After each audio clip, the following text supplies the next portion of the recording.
श्री स्वामी समर्थ. जय जय स्वामी समर्थ. तुम्हा सर्वांचं पुन्हा एकदा अगदी मनापासून आपल्या या नवीन व्हिडिओमध्ये मी स्वागत करते. 17 मेपासून अधिक महिना हा सुरू झालेला आहे आणि हा अधिक महिना 15 जूनला संपणार आहे.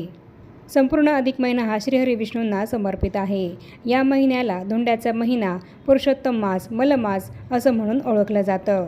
दर 3 वर्षांनी अधिक महिना हा येत असतो आणि म्हणून या महिन्यामध्ये आपण जी काही व्रतवैकल्य, उपास तापास, श्रीहरी विष्णूंची पूजा, सेवा, आराधना आणि दानधर्म करतो तर त्याचे आपल्याला अधिकस्य अधिक म्हणजे अधिक पटीने पुण्यफळ हे प्राप्त होत असते.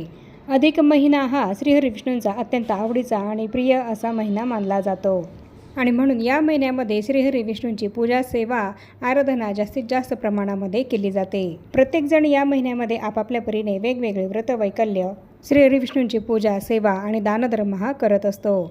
त्याचप्रमाणे या अधिक महिन्यामध्ये लेक जावयाला लक्ष्मीनारायणाचा जोडा मानून त्यांना घरी बोलवून त्यांचा मानसन्मान केला जातो आणि त्यांना वाण हे दिले जाते. त्याचप्रमाणे आपल्या आईची ओटी ही प्रत्येक मुलगी भरत असते आणि तसंच या अधिक महिन्यामध्ये जोडवी बदलण्याला सुद्धा खूपच अनन्यसाधारण असं महत्त्व आहे आणि म्हणून प्रत्येक सुवासिनी महिला या अधिक मासामध्ये आपली जोडवी ही वाढवत असतात. त्याचप्रमाणे अधिक मासामध्ये आपल्या कुलदेवीची ओटीही सुद्धा भरली जात असते. तसंच सुवासिनी महिलेला घरी बोलवून तिचासुद्धा मानसन्मान करून तिलासुद्धा वाण हे या महिन्यामध्ये दिलं जातं. त्याचप्रमाणे या महिन्यामध्ये वेगवेगळे ग्रंथांची पारायणं ही सुद्धा केली जातात आणि अधिक मासाची पोथी ही सुद्धा या अधिक महिन्यामध्ये वाचली जाते. त्याचप्रमाणे अधिक महिन्यामध्ये दीपदान करण्याला सुद्धा अनन्यसाधारण असं महत्त्व आहे. तुळशी पूजनाला सुद्धा खूपच महत्त्व हे दिलं गेलं आहे आणि म्हणून या अधिक मासामध्ये 33 दिव्यांचं दान हे केलं जातं आणि तुळस पूजाही केली जाते.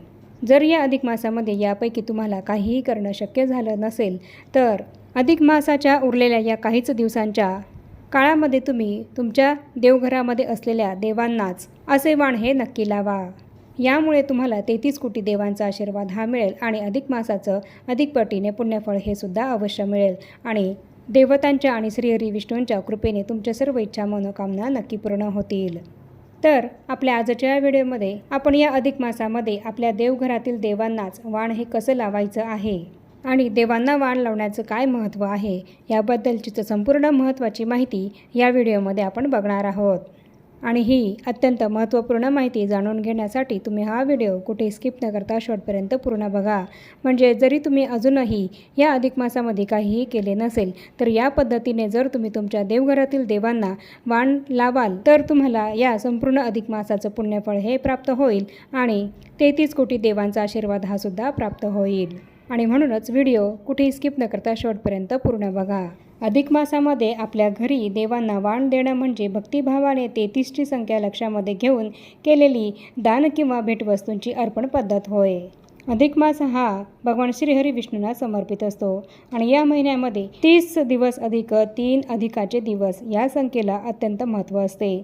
त्यामुळे 33 अनारसे किंवा 33 दिवे दान केल्याने थेट 33 कोटी देवतांचा आशीर्वाद आपल्याला प्राप्त होतं असं म्हटलं जातं. या पवित्र महिन्यात केलेले दान आणि वाण देणे सामान्य महिन्यापेक्षा अनेक पटींनी अधिक पुण्यकारक हे मानलं जातं. असं केल्याने आपल्या घरामध्ये सुख, शांती आणि लक्ष्मीची प्राप्ती ही आपल्याला होत असते आणि म्हणून या अधिक मासाच्या उरलेल्या या काही दिवसांमध्ये तुम्ही अजूनही जर काहीही केले नसेल तर तुमच्या देवघरातील देवांना या पद्धतीने वाण हे अवश्य द्या. अजूनही जर तुम्ही अधिक मासामध्ये धोंड्याचा नैवेद्य हा बनवलेला नसेल तर अधिक महिना संपेपर्यंत तुम्ही हा नैवेद्य बनवू शकतात. नैवेद्यामध्ये आपल्याला आवर्जून धोंडे हे बनवायचे आहेत. धोंडे म्हणजेच काय तर पुरणाचे धोंडे हे बनवले जातात आणि त्याचप्रमाणे खोबऱ्याचा किस, ड्रायफ्रूट, वेलची पूड आणि साखर हे मिश्रण एकत्र करून त्याचं सारण हे बनवलं जातं आणि कणिक वापरून त्यामध्ये हे सारण भरलं जातं. ज्याप्रमाणे आपण मोदक बनवतो तर त्याचप्रमाणे हे धोंडेसुद्धा बनवले जात असतात. हे धोंडे गोल बनवले जातात आणि हे धोंडे तळून घेतले जातात किंवा उकडवून घेतले जातात किंवा वाफवून घेतले जातात. अधिक महिन्यामध्ये पुरणाच्या धोंड्याला विशेष महत्त्व आहे. कणकेमध्ये पुरण भरून ज्याप्रमाणे आपण पुरणपोळी करतो तर त्याचप्रमाणे ते गोल धोंडे आपल्याला करायचे आहेत आणि ते वाफवून घ्यायचे आहेत किंवा उकडवून आपल्याला घ्यायचे आहेत आणि असा धोंड्याचा नैवेद्य आपल्याला देवांना दाखवायचा आहे. आणि अधिक महिन्यामध्ये आपल्याला हे वाण देवांना कधी द्यायचं आहे तर अधिक महिन्यातल्या त्या उरलेल्या तुम्ही एखाद्या शुभ दिवशी सकाळी लवकर उठायचं आहे आणि स्वच्छ स्नान करून घ्यायचं आहे आणि स्वच्छ वस्त्रे परिधान करायचे आहेत. आणि जर तुम्ही अजूनही तुमच्या घरी लेक जावयाला वाण देण्यासाठी बोलावलेलं नसेल, तर ज्या दिवशी तुम्ही तुमच्या लेक जावयाला तुमच्या घरी वाण देण्यासाठी बोलवाल, ज्या दिवशी तुम्ही तुमच्या लेक जावयाला वाण हे देणार असाल, त्याच दिवशी तुम्ही देवांना हे वाण देऊ शकतात. किंवा मग तुम्हाला ज्या दिवशी शक्य होत असेल, तर त्या दिवशी तुम्ही अधिक मासामध्ये देवांना वाण हे देऊ शकतात.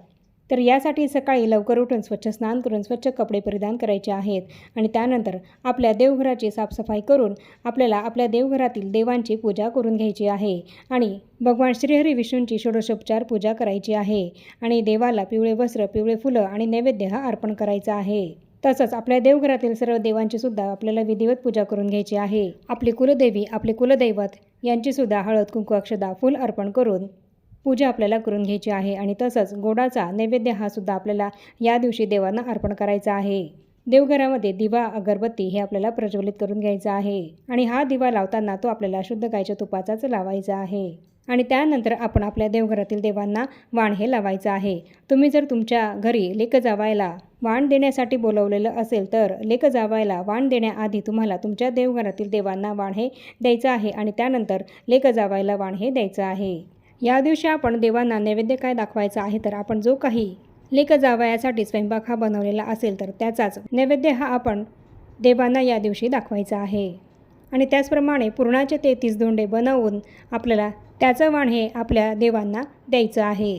गोडाच्या स्वयंपाकाचा नैवेद्य हा तर आपण या दिवशी देवांना दाखवायचाच आहे, पण त्यासोबतच 33 या संख्येमध्ये धोंडे बनवून त्यांचं वाण हे देवांना आपण अवश्य लावायचं आहे आणि यासाठी तांब्याच्या किंवा चांदीच्या ताटामध्ये हे 33 धोंडे ठेवायचे आहेत आणि त्यावर एक छोटा वातीचा दिवा निरांजन प्रज्वलित आपल्याला करायचे आहे आणि त्यानंतर तयार केलेले हे वाण देवासमोर आपल्याला ठेवायचे आहे आणि देवाला साकडे घालायचे आहे की हे देवा, आम्ही पूर्ण श्रद्धेने आणि आमच्या यथाशक्तीने हे वाण आम्ही तुम्हाला अर्पण करत आहोत.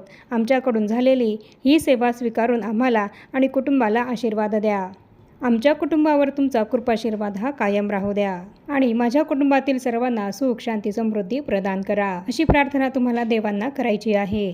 तर या पद्धतीने तुम्हाला तुमच्या देवघरातील देवांना या अधिक मासामध्ये वाण हे लावायचं आहे.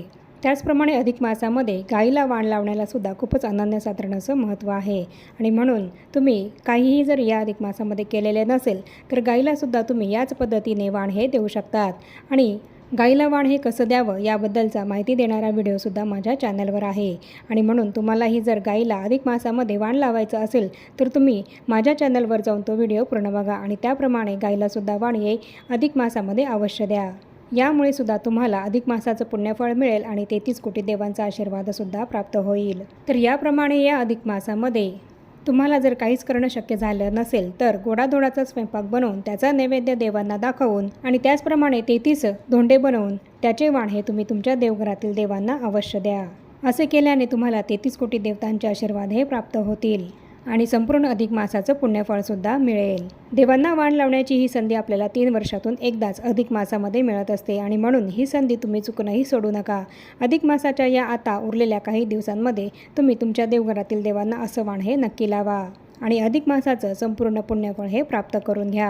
आणि आता या छोट्याशा माहितीसह आपण आपला आजचा हा व्हिडिओ इथेच थांबवूया.